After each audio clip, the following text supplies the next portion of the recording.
beaucoup trop de naturopathes qui se lancent en disant ben, oh, j'ai un objectif de faire le maximum de consultations par semaine. Mais en fait, il faudrait savoir combien de consultations il te faut au minima pour réussir à vivre du métier de naturopathe.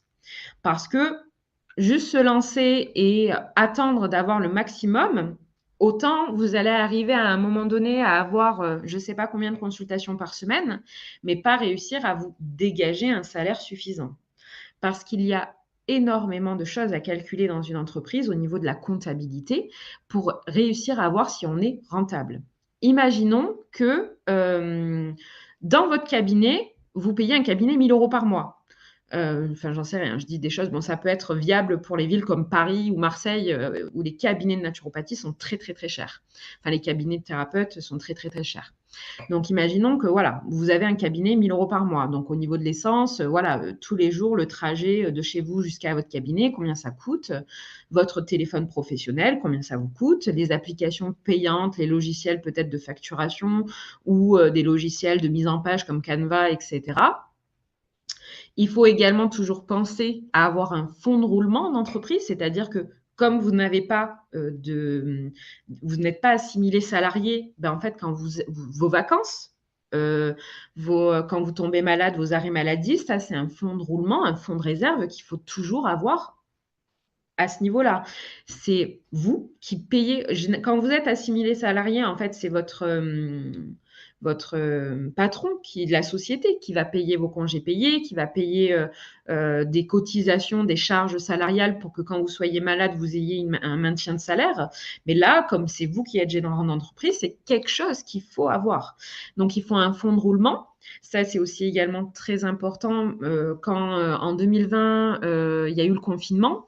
Mais il y a beaucoup de naturopathes en fait qui se sont plantés pendant le confinement parce que pendant 2 mois, il a fallu payer des loyers de cabinet sans que certains naturopathes n'avaient pas ce fonds de roulement-là.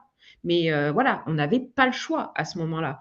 On ne peut pas être aussi à l'abri à un moment donné de devoir qu'on ait un nouveau confinement ou quelque chose qui pourrait s'apparenter à quelque chose de ce type-là et qu'on doive continuer à payer nos loyers de cabinet sans pouvoir exercer ou sans pouvoir faire des consultations ou des choses de ce type-là.